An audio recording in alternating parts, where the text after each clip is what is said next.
Well, thank you for joining us on another episode of Regenerative Inspiration. Today I have a wonderful guest who I met several months ago at a project that we were doing with SAP. Geraldine McBride. She is the founder of MyWave AI, and also she used to be the head of SAP North America, but awesome individual. We're going to talk about all sorts of things today because I think our eclectic experiences are really what bring things together. But, you know, we're always trying to bring hope and encouragement and also innovation, and you embody all of those things. So thank you for coming today. And yeah, it's just a pleasure to be here. Well, thank you for having me as well, Will. And it's a privilege to be able to spend this time in between the conference meetings today.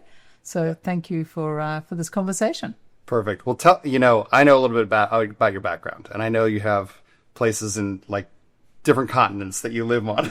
I do, yeah.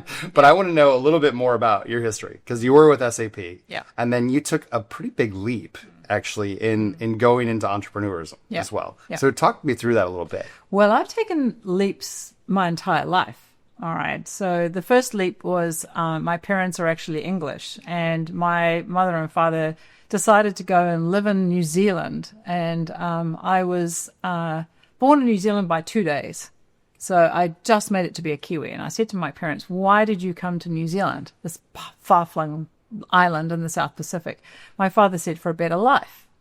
So I got into my 20s. So I'm actually a zoologist by training. I'm a scientist. And I went to school in the University of New Zealand. And one defining moment for me in my life was when my mother took me at the age of 12 to the United Kingdom, which was where everybody came from. And that was very defining for me to know where my roots were. Wow, I am English, because I didn't quite feel like I was a New Zealander, because I wasn't really. I was actually like educated there, born there, and I love New Zealand to pieces. And I have a British passport and a New Zealand passport, which is really good, because this is part of answering the question as to why do I live all over the world. Right. So, and my father's ancestors were all multi-generational ship's captains. Okay. So they were always on the move as well. Got it. So I think it's in the genes. Right. And I graduated from my degree in New Zealand in biological sciences. Okay. And I then joined IBM because there was no money, in fact, in my other passion, which is for the environment. And so I'm actually a very keen conservationist. I'm a very keen hiker.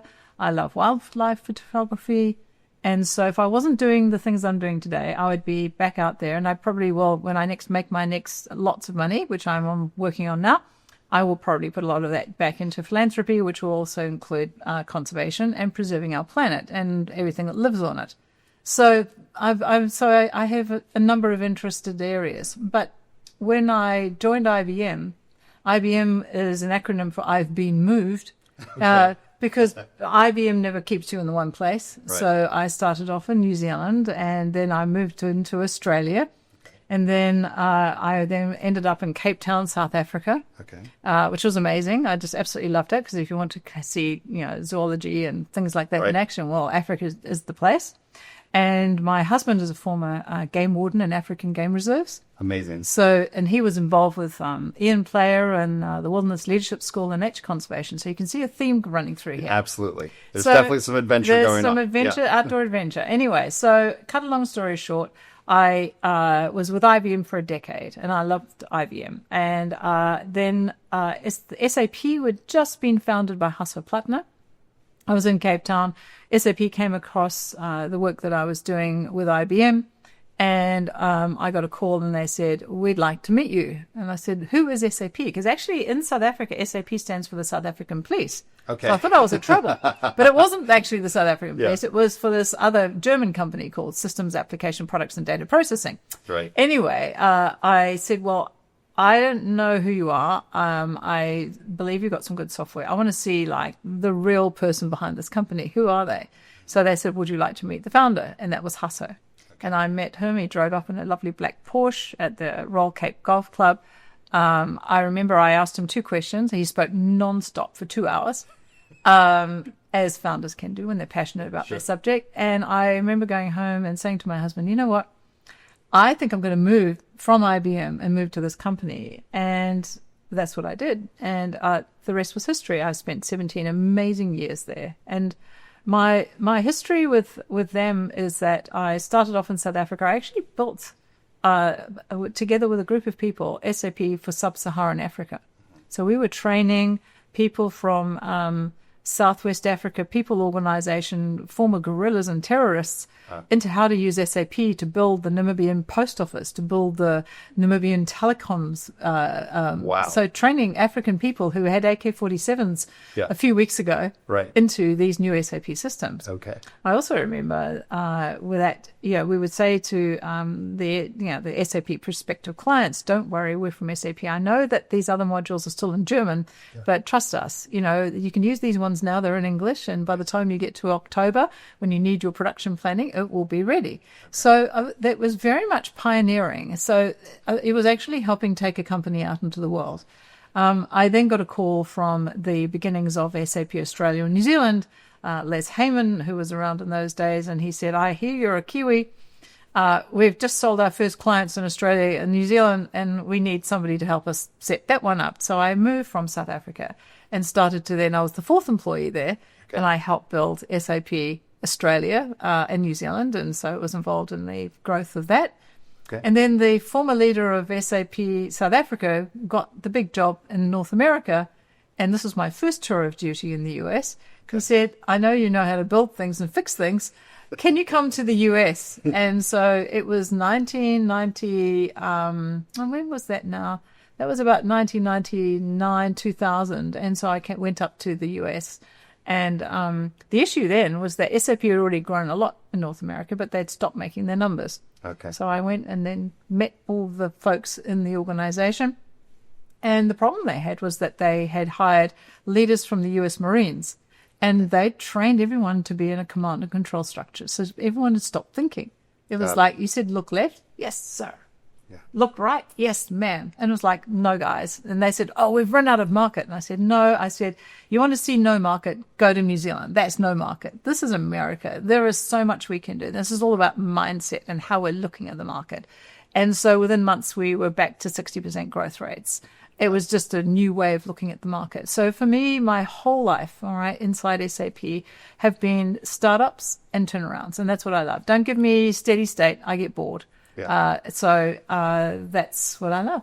I love it. That's great. Well, you touched on so many different things. I mean, it is funny because you left IBM to I've been moved to like SAP, and then you moved around everywhere again. I might have a new acronym. I did 7 international moves with SAP with my family. My daughter, who is actually the co-founder of MyWave, I call her the SAP brat. You talk about army brats? Yeah. This is the SAP brat. Oh my gosh. Because SAP used to pay for the house, the schooling, the car, because these were international assignments in different countries. Right. Anyway, so Amy was educated courtesy of SAP, so it's been an SAP life. And then she even did her internships in SAP, and now we're building AI agents and, technologies and working with SAP again, but also with many other companies other than SAP as well. Well, we'll get into that in a second. But you also touched on something else that it's very dear to me. So in 8th grade, I picked up a camera. I wanted to be a National Geographic photographer. Yeah. But that wasn't a reputable profession. Yeah. So I went to the family business, which is chiropractic. So most people don't know I'm a chiropractor. I'm a doctor of chiropractic. Good. I'll remember that's my first profession. Yeah. And so,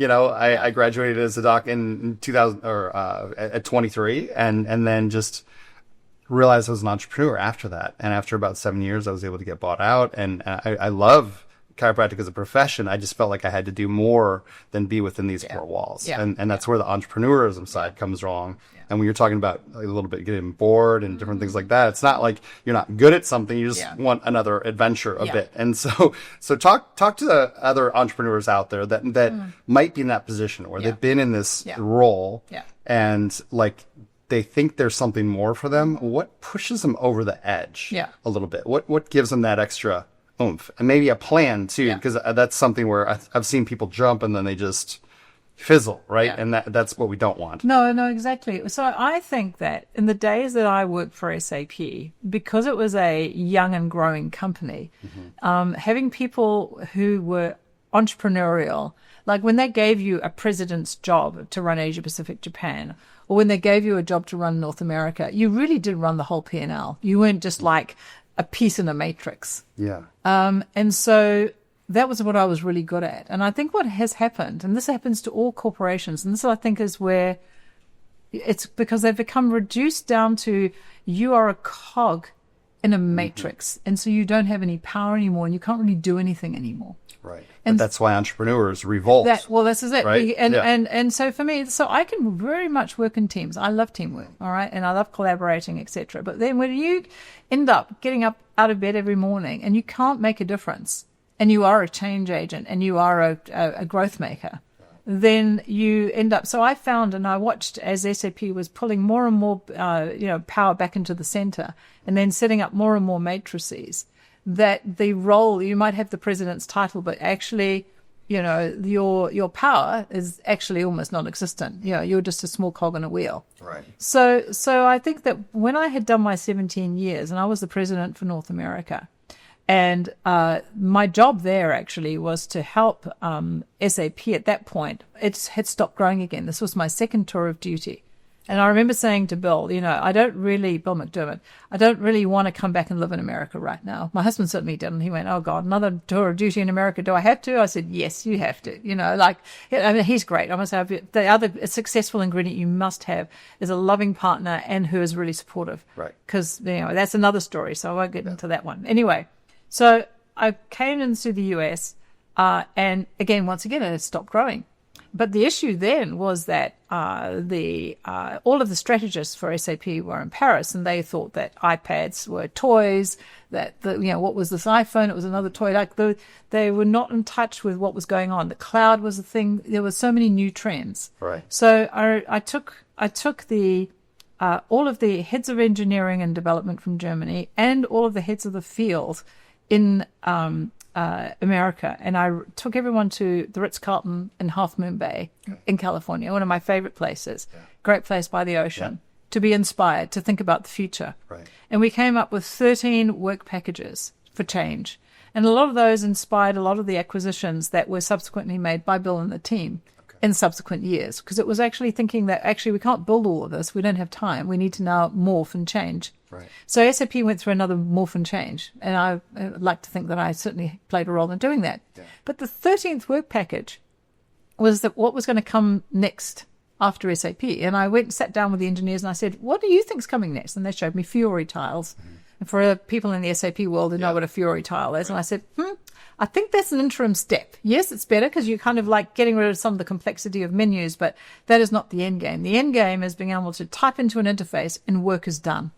And that was the journey. And I got so passionate about this thing that I looked at, and I started to even give it names like E2Me and MRM, and like, what would happen if a system actually worked for you, got to know you, was your best friend, was your assistant? Very much like what GPT was on. So in 2015, when OpenAI started to work on the first large language models, I was working, because I'd left SAP by then, on what I started, which was how do you build the enterprise process domain models?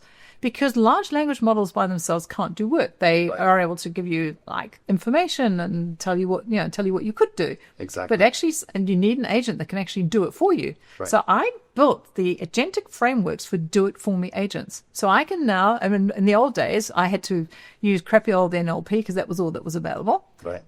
So we used that, and I didn't love it. And I thought, I'm not going to specialize in that because someone's going to figure that out. My expertise is enterprise processes. I know that because I know there's 27 industries in my head, and I'm now going to build the process domain knowledge into my platform of all of these industries. So we trialed it in insurance, in banking, in government. Those are very hard to trial. How did you get to that? No, well, because I would go in there and I would talk about what we're doing, and they were fascinated. They all had R&D funding, and because I didn't do anything for free, I said you have to pay for it because that helps fund our company. Right. So they paid for it. They learned, we learned, but we walked away with process knowledge. So we've got knowledge of all kinds of processes. So our technology got better and better and smarter and smarter. And then after the first time we did it, we said, right, are actually going to rewrite half this platform because it's too slow and it's not smart enough. So we learned, so we learned it, but we even had Deloitte involved in it, and Deloitte then went out and tested with end customers. Would you use it? What did you like about it? We threw it into the wild to do automated energy switching in Britain, and we had like 90-year-old ladies saying, "Oh, this is so much easier to use than the website." So we learned all these things of how to now make this real. So when people today like Benioff, God bless him, or Bill, and all of the big people saying we're going to now be the best agents in the world, you know what? I started this 10 years ago. We did it. We've done it. They're ready now.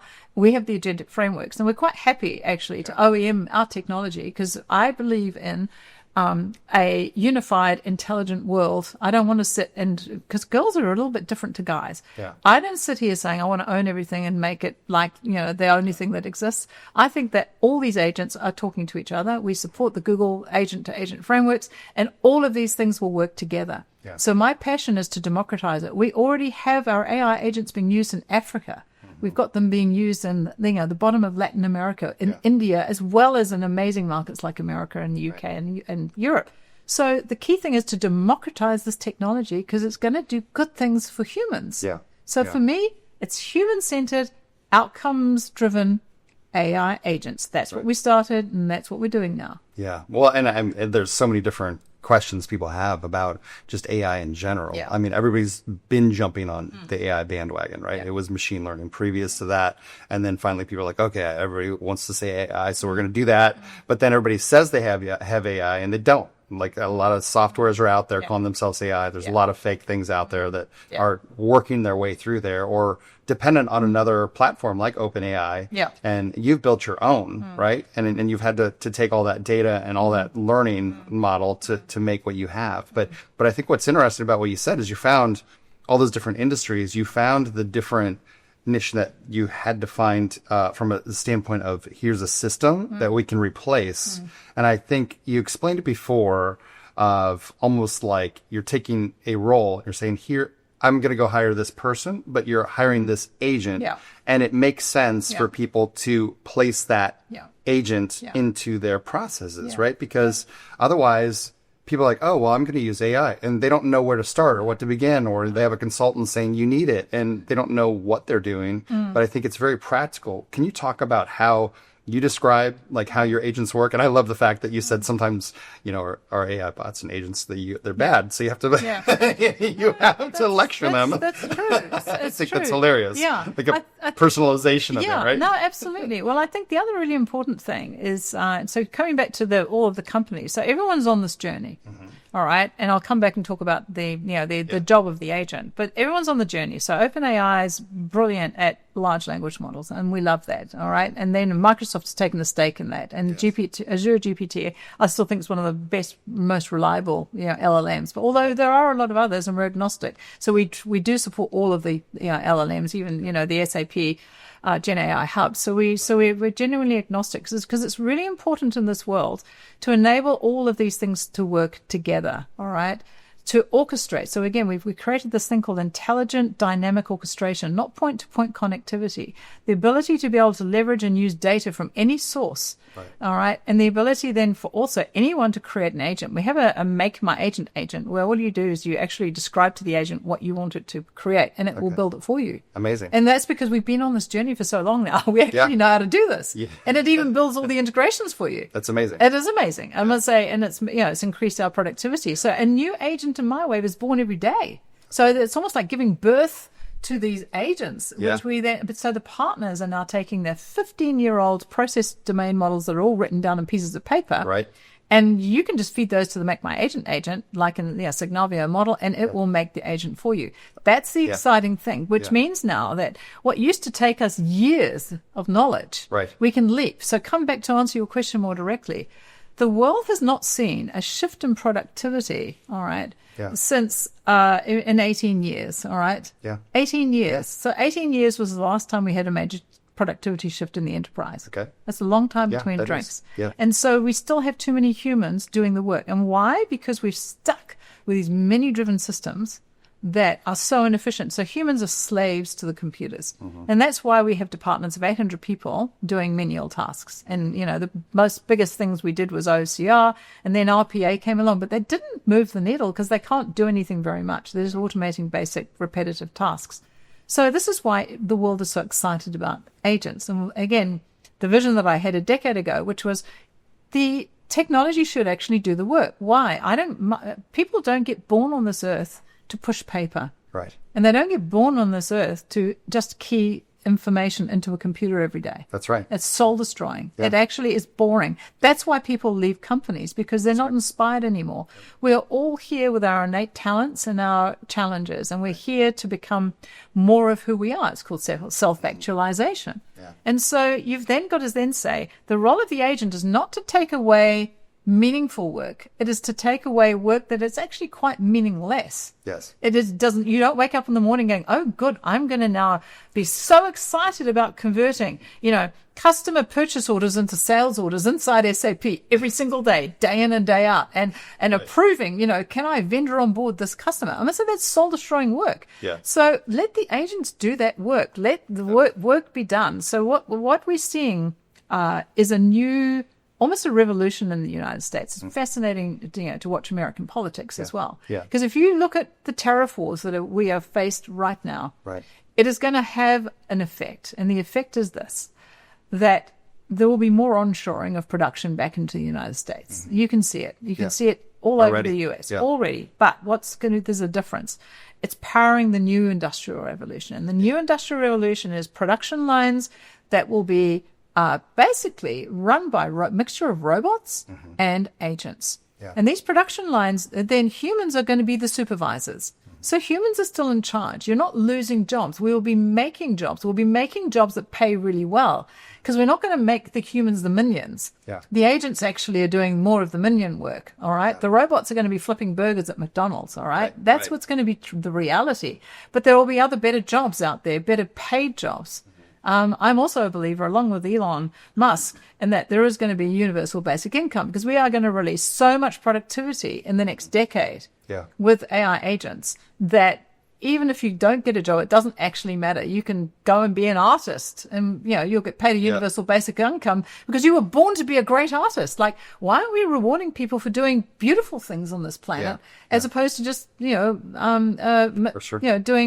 producing things? Yeah. So I think that there is a big shift, and this is why the agentic world is so important. Why we're taking it around the world, and why I feel very privileged to be working once again with Americans, because America is leading the way. We do a lot of work in Europe, and the Europeans and the British are embracing it as well. It's really interesting, though. So we have these agents that do work, and our agents can do it all autonomously. But in Europe, they say, we want to see the work. We want to check the work. We want to make sure we can trust the agents. So they will want to have 3 or 4 check steps in the process. Yeah. In America, they go, I don't want to check that. Just get me to the end. I'll look at the end result. Yeah. So we've got the same agent. Is there a green button or a red button? Yeah, exactly. But it's or yellow. It's cultural. It's cultural. Yeah. So that means that the AI agents here don't actually have many check steps, but we still audit and track everything is done. So if you ever wanted to go back and do how did this work? What did it do? You can report on that. So you can still see it. So humans are in charge. And I think this is a really important thing. Yeah. AI agents are not going to steal your job. I do believe also that we do need to allow agentic AI, the LLMs, to learn everything. So I know that the copyright people say, oh my God, they'll steal all the copyright. They won't build, but they won't. Because what's going to happen is that the domain of knowledge. Look at this like the William Caxton printing press. Yeah. If we had said when Caxton came out with the printing press, no, sorry, we're only going to give it to books to the people in the churches. Right. We would all still be ignorant. Serfs and peasants in the land. Exactly. We didn't. We gave knowledge to the people. Right. In the same way now, I can type anything into GPT, and in fact, I ask it almost everything. In fact, it did all my shopping the other day. And in the US, I bought all these new camera lenses because I love wildlife photography, and we're going up to Grand Tetons to do some of that over the Memorial Weekend. And you know what? It told me the camera I should get. It gave me all the reviews. It told me where the best prices were, and I ordered it, and I did it all in 10 minutes. Yeah. And so that's the power In fact, Amazon's checkout process, because that's where I ended up buying it, was the worst because they're still on bots and they're so dumb. Because what happened was Amazon then cancelled my order. They said, well, you never normally order a camera with us, so we're going to cancel it. Yeah, that's right. Yeah, this is unusual behavior. Yeah, exactly. And I actually said, you need to I actually phoned them and I said, how dare you cancel my order? I said, what right do you have? And I said, it's going to be a day later now because you did that. Right. And what ended up happening, though, hilariously, is that they reinstated the order and I'd ordered it. They told me to order it again. I ended up with 2 cameras and 2 lenses. Well, you have your backup now. I know. Well, So, actually, luckily, my son-in-law wanted the other one because to try and return them was really difficult. Oh, it is hard. Yeah. Anyway, so it's all right. I unsold it to a family member. But Yeah. the moral of the story is robotic processes are so freaking dumb. Yeah. Because they don't know me. Right. Imagine now, and I said, you need to get an agent that knows me, all right? Yeah, and I can yeah. now signal to the agent because this is me. For sure. I'm actually, I know I normally buy razor blades and shampoo through you, but occasionally Right. I'm going to drop a few grand on a camera Yeah. and a lens. Yeah. Get over it. That's okay? right. Because that's exactly. really me, all right? Yep. All the ad tech is going, I don't know what's going on right now. Exactly, because Somebody else must have hacked her account. Exactly, and what I did in the past does never predictive, or what I hate predictive analytics. Right. I hate predictive AI as well because I think it's so rude and intrusive. Like the worst thing, in fact, Apple's AI at the moment is the worst one. I've switched off their Apple AI assistant inside the iPhone because it doesn't know me. It's too stupid and it interrupts me, and I refuse. AI must never drive me. Right. Humans must be in charge of AI. Yeah. AI must never drive me because the day we have AI in charge and telling me what to do is the day we've got a problem. And this is where OpenAI is going to be so careful. They're going to now try and monetize GPT Yes. more. But if they start now pushing ads and trying to now tell me how to run my life, it will be Right. the day I will stop using it. Right. Because the humans are in charge. I want to say they've just gone and appointed that new lady that was responsible for, was it Instacart? It was one of the retailers. So they're going to put a retail lady in charge of it, which is good. No problem with that. Maybe, ChatGPT will become your best personal shopper, which I think would be great, as long as I'm in charge. Right. I want to say, my size, my color scheme. I'm going to go to this black tie event. I'm looking for an evening dress, but it needs to be wide in the hip and whatever it needs to be. Yeah. Well, here's my dimensions. Make one for me. Hyper personalization now is possible with this. I should be able to get shoes made for my feet as opposed to shoes that are pre-made. Yeah. We should be able to make this whole supply chain and the demand chain and bring it together. That's another thing I'm working on. Yes. Is AI agents now that actually are working so closely with the customer and the producer that we actually get rid of waste. Why do we make things in the hope that people will buy stuff? Yes. And then we try and then shove it down your throat, through specials and, the ad tech world, which is also broken. Exactly. The world needs to shift because we're not being sustainable enough, which is another whole different topic. Anyway, I'll shut up for a second. There's a whole bunch of stuff in there. There was so much. Yeah. And so I think I want to go back a little bit where I think there is that harmonious living that I think everybody is probably searching for, whether they know it or not. When people are going to the cubicle, they're not happy. I remember taking a survival course and hearing my shoes being called foot coffins, because we're made to be grounding ourselves on the ground, right? Yeah. And so how have you balanced things? Because I know you're going to go out and do some wildlife photography, and that's the hobby side of things. But how do you balance yourself on a daily, a weekly, a monthly basis? Because you're very busy, you're going all over the world. Yeah. Like, how do you bring balance to your life? Very good question. So I think there is no such thing as work-life balance. I agree with think that. this is a misnomer. I think that what you've got to do is find work that inspires you, and it's work-life integration. Yeah. And I've been very lucky because I found a life partner. I met my husband at university. I was 18, and we've been together for more than 40 years. And when we decided to have a family, he said, "Look, you're always going to be more career-driven than I am. I don't want to farm our child out. I'll stay at home and I will be Mr. Mom." Yeah. And that was, back in the days where no one did It wasn't popular then. No, Yeah. God bless him. He's a strong man, and and strong men have to do these things. And he said that was the most challenging thing he ever did in his life. Yeah. And he said he learned so much out of it. So that was actually great. In fact, our daughter, she's incredible, and she gets on incredibly well with men and women. And she's a very powerful woman in her own right. and has married another great guy who's actually very similar to my husband. So, there's a whole story in that as well. But coming back to balance, I went into, I've done all sorts of things. So I have been blessed where I have done leadership training, which is basics, but I've also done therapy. Because I'm a great believer that you cannot be a good leader unless you really know yourself. I'm a great believer that the head and the heart must be married together. You look at so many politicians and leaders, the head, they're all in their head. And you can see it because they look around the room starry-eyed. And when this is disjointed, yeah, your body is in constant turmoil and stress. Yeah, right. Exactly. And because in your heart what's right. Yeah. But you're doing this because this is what everybody else is doing, or this is what you think you're supposed to do. Yeah. That's absolutely it. So therapy was really important. And during that period, I had the most incredible dreams. It was almost transformational for me because it gave me information. I'm like, wow, that was a deep dream. And then I'd bring my dream to my therapist. I dreamt this, and it was actually dream therapy. It was like something inside me knew I needed to shift some things because I did know I needed to shift some things. And then later on in my life, I also I was also into nature. So hiking was always a way to be grounded. That's right. Etc. And then have got into meditation, and meditation is amazing. So that gives you that sense of connectedness, and there is a thing called the higher self. It's like the side of you that isn't the you that you express every day. It's the, I don't know, some people are spiritual, some people are religious, some people don't believe in anything, but I believe that we are body, mind, and spirit. And if the more we can bring these things together and use that in a constructive way to make the world a better place. And I'm a great believer in don't do anything that you wouldn't want done to you. And I've become vegetarian, so I don't eat meat.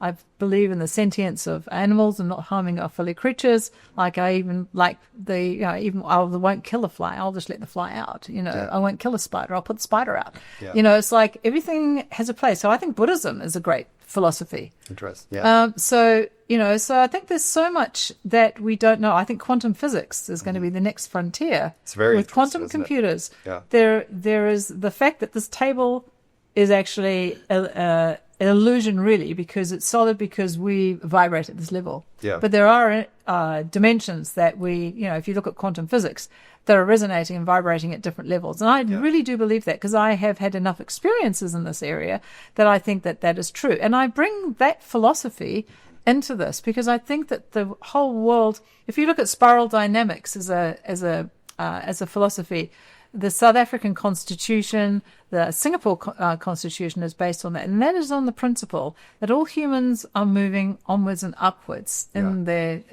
what they're aspiring it's towards. Cyclical, right? It's a cyclical spiral. Right. We're all on this journey, and we're all at different points on this spiral. Right. And, it's sad what's happened is I think Mandela and de Klerk had the most amazing vision in the Rainbow Nation. I think it's completely lost. There's a whole bunch of corruption and things that have derailed South Africa. It's very topical, obviously, at the moment with a bunch of, farmers coming over to live in America. Right. The power of the humanity is how we all work together and how we move humankind up and realize that we are here to preserve and look after this world. It's a privilege to be on this planet. Yes, it's a privilege to be here together. It's a privilege today for me to talk to you, for us to have this exchange, and we need to be working in a much more open and enlightened way. And again, so if you could bring this back into AI, AI must be used for good things. So I've always said that I'm working with the AI that is on the side of the angels. We're not using it for bad things. Yes. AI can never do harm. And I think Google in the past has always said,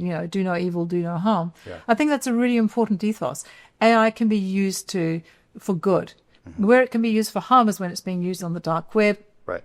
When it's being used to, for nefarious purposes. But it's no different to, any tool. You can use a hammer to kill someone. That's for sure. But you can also use it to build a house. Exactly. Yeah. And if you don't touch it, it sits right there and does nothing. Correct. Exactly right. Exactly. Yeah. Yeah.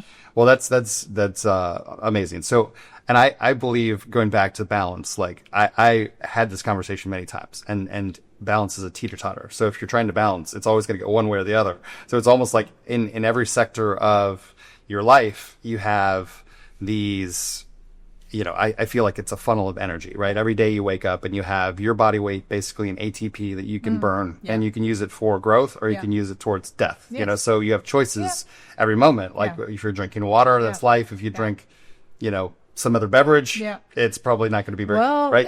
Exactly, because I think that my husband always says to young people, make wise choices. Yeah.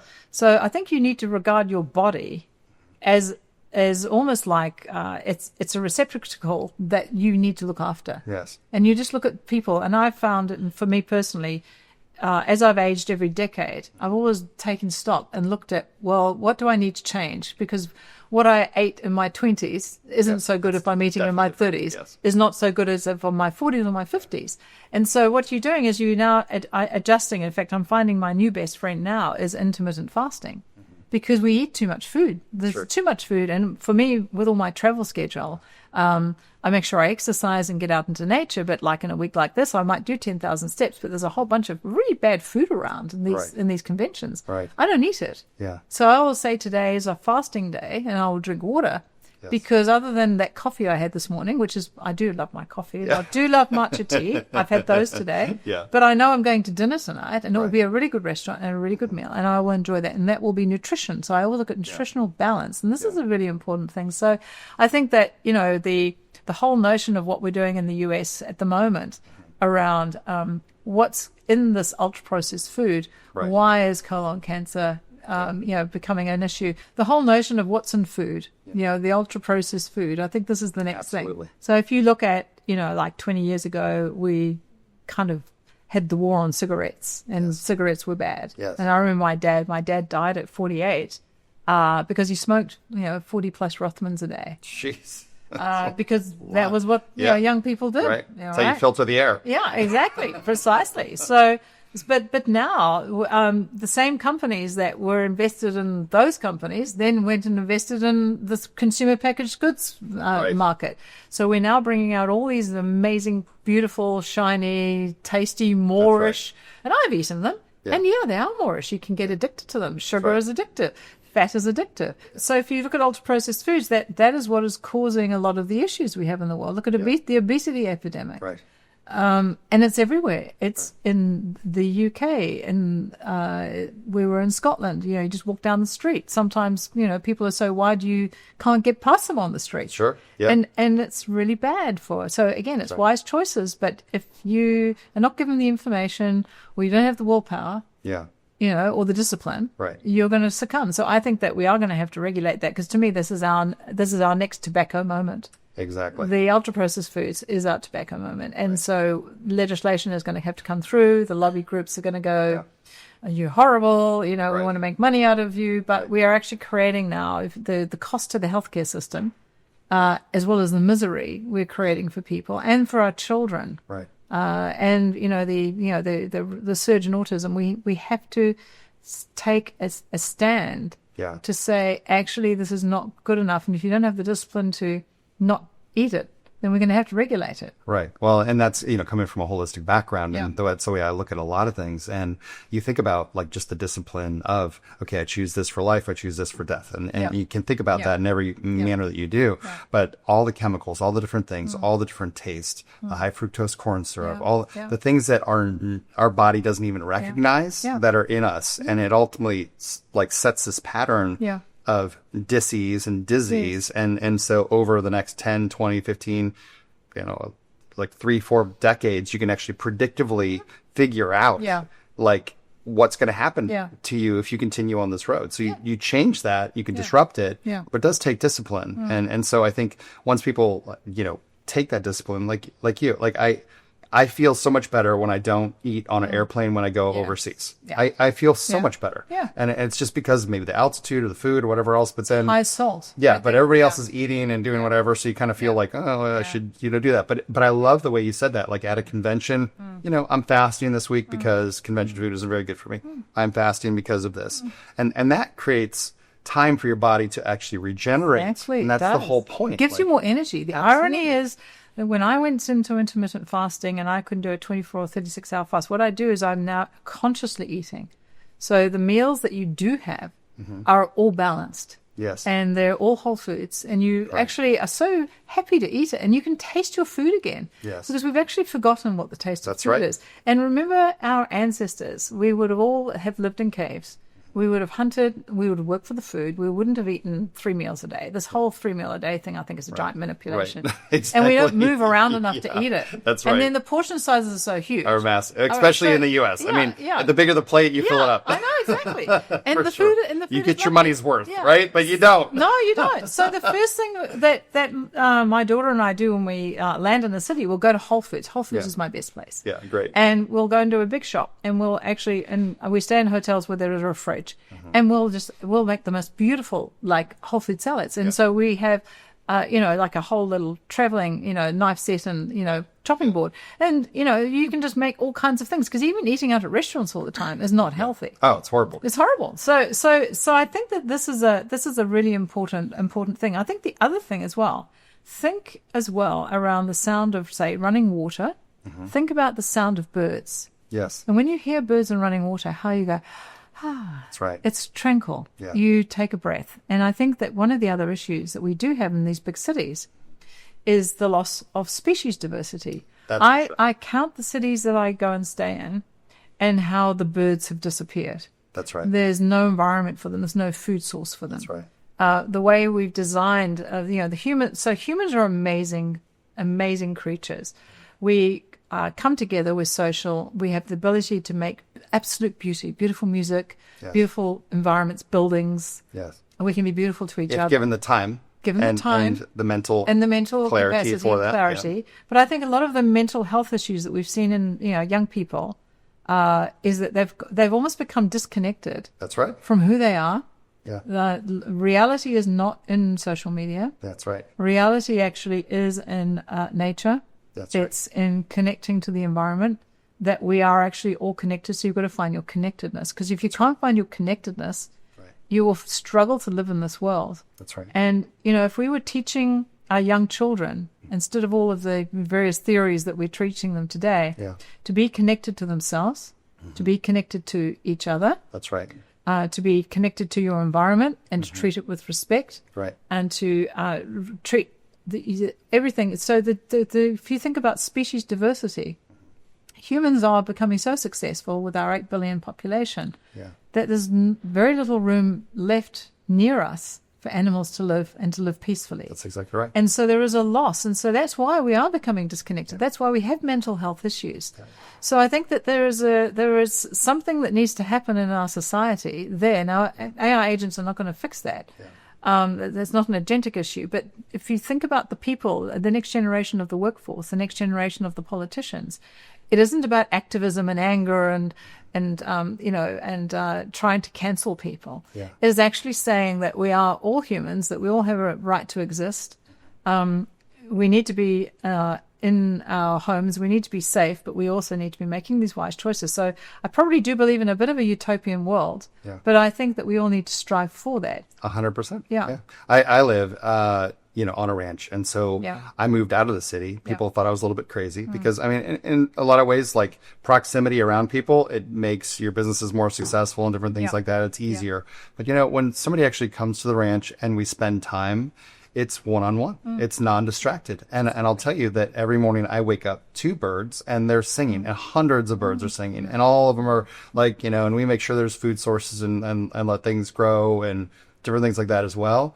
But it reminded me when you were talking that I remember a technology, it was called sonic bloom. I don't know if you ever heard about it. I think it was actually from Australia. Yeah. And it actually was it was a compressed bird chirps. Yes. And it would open up, like basically like when the birds wake up, they wake up the forest, they wake up the plants, and then they're there to accept the dew in the morning. And so like it's a really cool study. I don't know. We'll have to probably put a link or something if I can still find it, but it's a principle, right? Yeah, I agree. So one of the investors in MyWave, has invested in a passion project of his in Africa called Wild Earth. Okay. And Wild Earth is live streaming from game reserves in Africa. So you could just watch. Yeah. So you're sitting in London. We talked about that with like a cow cam Yeah, and a chicken cam and a duck cam because we have all those. Yeah, no, you can. So you can watch now, a fish eagle in a tree or an eagle owl or what's happening, on somewhere out in the game reserve. Right. And, but to make money out of conservation, see, capitalism is an amazing thing. Yeah. But capitalism also, unless it can make money, it doesn't exist. Yeah. And so true. it's true, doesn't it? And he's had to find ways to be able to fund this company and also to be able to commercialize it in a way where capitalism allows it to exist, because that then feeds into nature conservation. Because again, it goes back to this notion of connectedness. Right. And what everyone is looking for is connection. And so social media, because it's algorithmic, and this is where AI can be used for bad. Yeah. Because what I don't like about even Instagram, it gets me so wrong. Like I show some interest in some topics, and then it thinks that's all I want to see. Exactly. So what happens is you get stuck down echo chambers. Why? Because they're using algorithms of my past behavior. It actually doesn't know me. It isn't contextual. Yeah. Nothing is. So all of these areas need to be agentified so that we actually can get out of echo chambers. Because I think the reason why the world has become so angry and so bifurcated into, this is my point of view, and this is my point of view, and we're going to have a war, and I'm going to cancel you out, and I'm going to beat you up on the street. That is like what has happened to the mental health. So I think the algorithmic drive of the TikToks, of the Instagrams, and Facebook, etc. There is an issue there. They don't work. And why? Because they're based on stupid bots. They're based on past patterns. And there was a really good book called AI Snake Oil that I did a book review on from a group of professors from, I think it was Princeton University. And they said that all of the so-called predictive analytics and predictive AI was no better than random chance. They're all snake oil. They don't work. Yeah. Their hope for the future of AI was, in fact, was generative and agentic AI, because they felt that actually had a chance of actually being truly useful. Right. So honestly, I think all the decisions that are made for whether you get paid out on medical aid, the poor guy that got shot in New York. Yeah. Well, because somebody was in pain because he was rejected. Right. All right. That made him do crazy things. Right. Don't condone it, but if you look at what drove that, it was a freaking AI instead of AI decision making. Yes. Yeah. This is a disease in our society. It's as bad as ultra processed food. Okay. Yeah. A couple things. So there was a few things I was thinking about, because a lot of people are just using AI to cheat, right? And it's been a behavior that I think has been taught to us with poor cyclical reasoning, right? And it's like, well, if I can get the result, then it goes forward. Yeah. And it's like the same thing with school systems, like they have standardized tests. Yeah. Yeah. Not everybody is the same. The artist is completely different than the engineer. Could they have a hobby of art? Yes. But like this person here has the ability to create Sistine Chapels, but yet they have to pass this test that's standardized, and they feel like a failure because of that. And that's where I see the school systems have taken away that hope, right? And I feel like that is also is why people are using AI to cheat and cheat life. And it ultimately cheats you, just like the diet we were talking about. If we come back around, it's that systemic disease that is really affecting everybody. And the way that our mind is like, in this circle reasoning of, oh, well, that's okay, so this is okay, and that's okay, and this is okay. And you're in your own loop, and you kind of become your own little demigod. So whatever you believe, you're going to cancel that person no matter what, because that didn't jive with you, right? Instead of trying to understand and be a community. That's the way that's the way civilization has always been. It's communities. Now there's always been wars too, but like there's this community side of things that I think is very distant, because people, even though they feel connected, they're not connected. I saw a statistic last week that 40% of people like work alone or are alone in almost 95% of what they do. Yes. Unless they go to a grocery store, but now they don't have to do that because it comes to their door. So you have the ability to not see anybody, and that's a horrible thing, because we have extroverts and we have introverts, and like both have, like, there's if you look at Myers-Briggs, there's 16 different brain types. Everyone is beautiful, right? Everyone is needed. And so there's nothing wrong with any way. It's just the way they process content, right? Or process thought coming through. But Well, it's interesting you raise all that. So I actually looked a lot into education because of our daughter, when she was born, to figure out what school system she should go into. yeah, Because remember, we were international. right. And I ended up choosing the Rudolf Steiner Waldorf School, which was great for her to begin with because it was an international school system, actually invented by a German guy. Okay. And it was all about connecting the child first to be grounded, Okay. to be able to communicate and work with other children and come into your feelings, because feelings are really important. Because disconnection actually is not being in touch with, like, you can't express constructively how you're feling. Which is not what I would expect from a German. No, but he had a So- whole philosophy on that. He had a whole philosophy on this, and then it was also using art, and so they actually instilled art and cooking and understanding where animals are, farm. Like it was a connected. And then you, in a year or two later, you put the academics in. Yes. So it wasn't academics first. So we put our daughter through that, and our daughter was highly academic. And so she went all the way through the system up until she was about 12 or 13. And then she came in one day and said, Mom, I want to go to, I don't want to go to high school in the standard system. I've loved it for junior school, but I now want to go and be in academia. Yeah. Because she was, incredibly bright. And so we then flipped it. And I'm very glad we did it that way, because I think that she would have become, because she's very intuitive. She's very grounded. But now, and then we put the academics then, she obviously was naturally learning later. So I think the question is in these SAT schools and things like that, where you expect the kid to be, perfectly rounded, and and in the end we put our daughter through international baccalaureate. Testing has its reasons, it- right? it- But it there's does. only Yeah. 2 tests, and then you don't fit.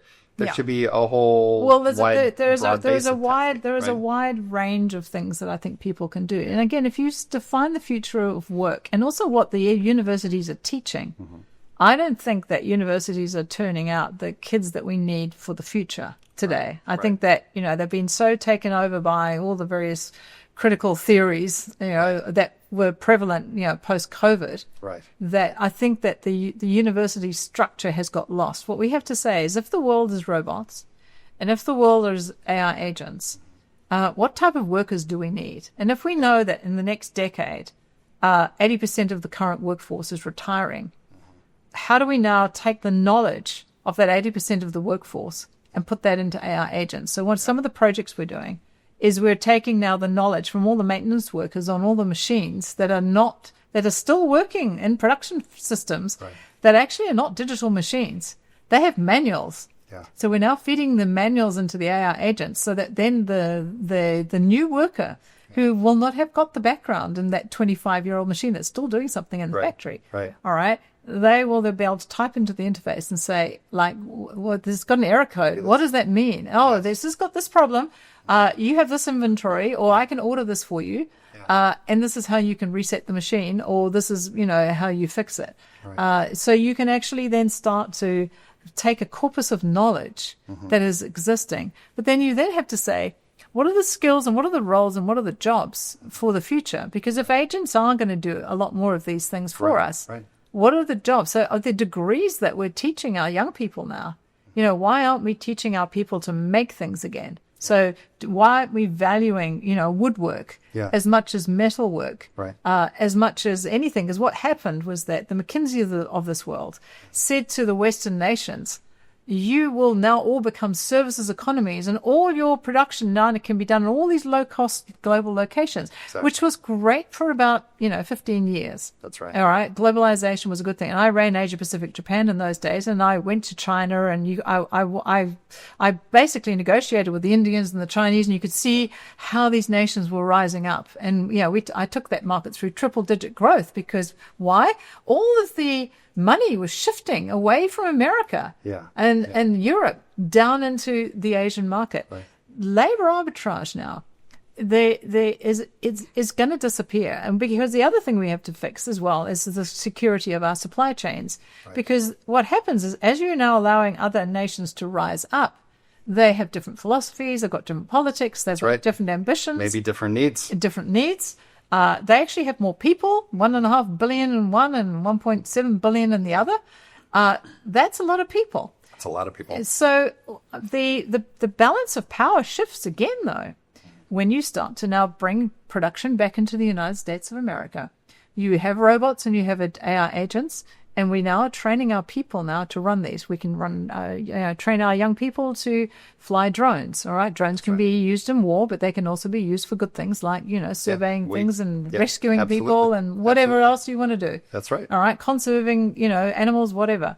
So the jobs are going to shift. The universities have not done that yet.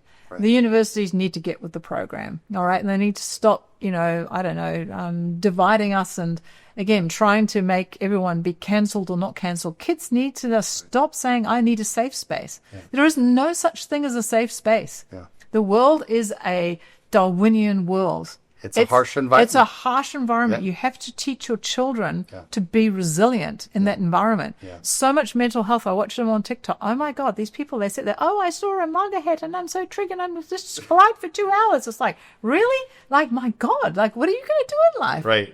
It's like, that's not a bad thing, The elements will destroy you. If you're in a desert or outside, your skin will burn off. Yeah. I mean, it doesn't matter where you live in the entire world. There is not the perfect place. So it is out there to get you. And I think that's something that we always remember. It's like just a principle, right? Yeah. I mean, gravity works every time. Exactly. And I think my dad was an industrial arts teacher and older. He was born in 1933, so he taught Ivy League prep school for quite a while, but so many students came back and said, I learned so much from you, because he had a principle of, if I could teach somebody how to build a box, a wood box, they'll learn how to measure, they'll learn how to cut, that's right, they'll learn how to do something with their hands, and they'll feel value in that they can create something. And he said an engineer goes through all these courses, but they never build anything. No. And so they don't have any practical knowledge. Exactly right. And so I believe everybody should be, first of all, forced to travel to other countries to learn other cultures if they can, or different pockets, but also to be forced to build something and paint something. Whether you're good or not, you're still creating something. And I think that's what we miss a lot in society, is the feel of self-worth of creating something as well. Exactly. Even though we have so many advancements. And to value what's created. Yes. Because I think that, if you even look at what's coming out of, say, Hollywood at the moment, we've lost creativity.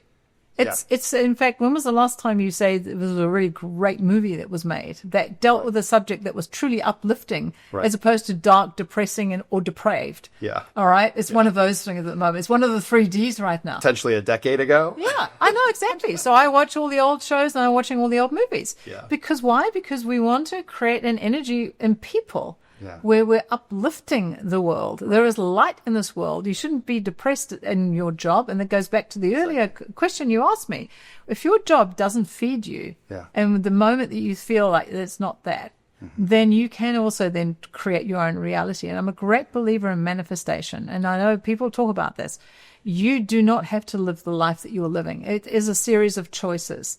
So if you can't get out of it, go to some therapy and understand how you tick. Like, why did you make those decisions? Because there's something there. We're all born with gifts and challenges. So you've got to get in touch. Why am I here? I remember writing down on a piece of paper when I was 21, who am I and why am I here? I actually wrote it down. Because I actually remember sitting on the back doorstep thinking, what am I going to do with my life? I'm in the university, but who am I and why am I here? And I think you've got to keep asking yourself that question frequently in life.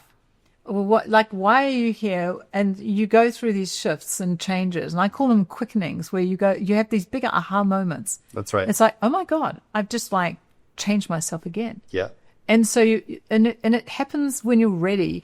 A person can't change until they're ready to change. You can't tell a person, be more of this, we'll do more of that. Right. It needs to come from deep down inside them. But when they've done that, the sense of self-realization and self-actualization is amazing. And this is what's so important in young people. And so I mentor a lot of young people because I love smart young people. I think they're our future. And I love the young ones now. Each generation, I love the millennials. Gen Z's, interesting. Yeah. I think they're a bit precious, and they may not be quite such good workers, but they're not all like that. Some are better than others. Yeah. And I think the generation that's coming through now, Gen Alpha, they're amazing. Yeah. I meet so many of them, and they're different again. Mm-hmm. And so they're born in each epoch. Right. again, to improve the purpose of mankind. But if we don't preserve and recognize our role as that we are all interconnected, and that if our earth is not well and our animals are not happy, Yeah. and yet we still, send, pigs and chickens by their billions into, basically genocide because we're killing them all to eat them. That are knee deep in their own. Yeah. It's just Dung their like, whole you've got life, to question, you've got to Yeah. question, Right. like, do we really need to do that? At some point, we're going to evolve enough that we don't feel the need to do that. I didn't want to be associated with the karma of all of that killing. Yeah. I would rather actually have other choices to eat different things because I don't want to actually be associated with that. But I can't tell someone else who's doing that they're bad, and I'm not going to cancel them. That's just their choice. That's right. It's where they are in their circle of evolution. Right. We've got that Yeah. cycle. Yeah. And I think, another thing too about just that subconscious of changing things. Like a lot of people feel like there is no hope. There is no ability to change. And I think one of the things you had mentioned, you wrote down who am I? Yeah. So many people don't even take 5 minutes to Yeah. think about themselves, to write down what they want in life, Yeah. what their goals might be, where they might want to go, Yeah. the places they'd want to visit. I mean, even the 100 things they'd like to do in their life. I mean, there's movies about that are uplifting, right? And it's like, but then that starts to get into the subconscious, and your brain starts to work on it and say, you know what, I think that's actually a good thing. And you could start to get out of there. But also people don't ask for help. And I think that's where like more and more people, there's vulnerability, right? Very vulnerable, but you have to be protected in that. But then people need to ask people for help. And there are so many different leaders out there that I know don't get asked. Like you talk about mentoring, but like I remember asking, I don't remember who told me this. I had a mentor that told me go find 5 other mentors and continue to get more mentors as you grow. Yeah. But like everybody that I asked, like, oh yeah, of course I'll do that. Like, I mean, they had time to mentor you. They're not asked. No. Like nobody asks the successful people to mentor them. Yeah. And I think that's such a beautiful thing, that it's a way of us giving back to be able to mentor others. Right. And I think that's just, it's right. very important. Yeah. Very I important. completely agree with you on that. Yeah. But I think that, the thing that you need to learn also in this life is a thing called resilience. So if you go back to the beginning of the story, going from IBM to SAP and then going from SAP into MyWave, it's been a journey of massive resilience because, remember a decade ago, some people thought what I was doing was like really interesting and amazing. Yeah. But equally, some people said, are you crazy? It's really bad. Oh, this is going to be horrible. Oh, this is my thumb simple app. I don't need anything other than that. And, and you just, and for every no or you're crazy, you've got to have always your eye on the horizon and see what you are, where you're going. So going back to that, who am I? Why am I here? I've always had that. What is my horizon? Yeah. I know I've always been very goal driven. I think you need to have goals. Absolutely. I think goals are really important. So for me, it was all setting goals, and whether they're big goals or little goals, have goals. Yeah. And then say, do I like my reality? And if you don't like your reality, what's the reality that you want? Visualize it. Because if you visualize it, I always say you dream it, you say it, and then do it. Just do it. Yeah. Because, if you take this first step, right, to doing what your dream is, right, you've taken the first step to having the life that you want. Yeah. Not the life that somebody else says that you need to have. So you've got to be in touch with yourself to say, what is that dream? How do I now manifest that dream? So my dream of creating, the AI agents has been a decade long. I have learned so much in that time. Yeah. I've had amazing experiences, but I've also had to weather big storms. Really big storms, I'm sure. Which would actually knock you. But then I would go home and I'd say, am I crazy? In fact, Amy and I would look at each other sometimes. We'd go for a walk.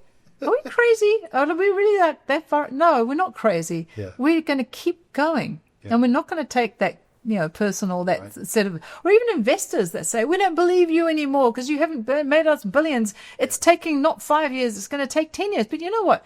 Making agentic frameworks and technologies that actually work and then bringing them into market and then getting people to use them. So I know we're past probably about an hour right now. So it has been a lovely conversation. We've gone through everything from, attitude to like changing careers, to technology, to AI, to the future, to all these different things. And I know that there's lots of leaders that are in a place potentially right now where they feel stuck.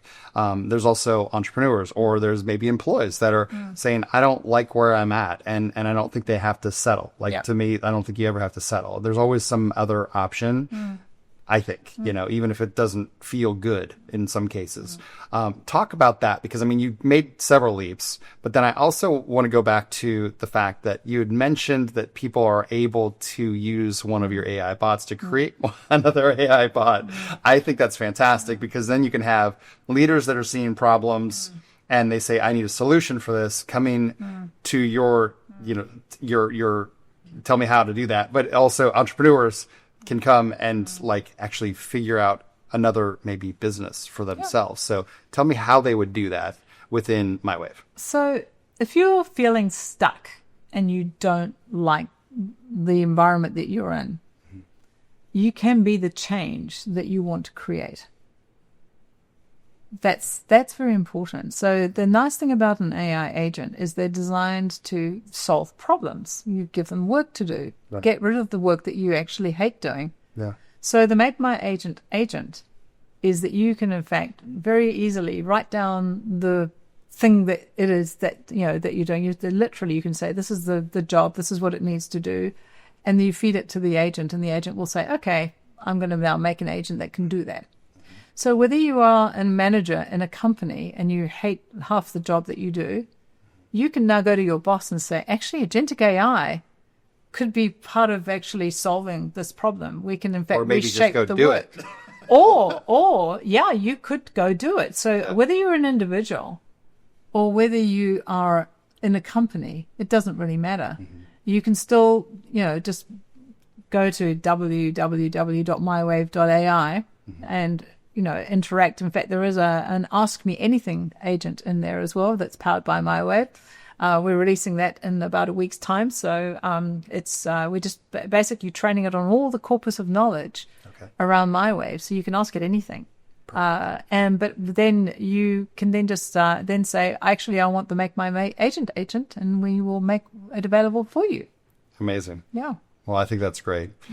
Thank you for joining us on this episode of Regenerative Inspiration. It was delightful being here with Geraldine, and it was awesome. I think we're lifelong friends. We definitely have enjoyed having conversations together, and I think there were so many different nuggets that you could bring out of today's conversation. But remember, you have to keep your chin up, stay hopeful, help those around you, ask questions, and also ask for help sometimes too. So if you have any other ideas on what we should talk about on Regenerative Inspiration, as well as any speakers, guests, things like that, please reach out to us, and of course follow and share, and we will see you soon.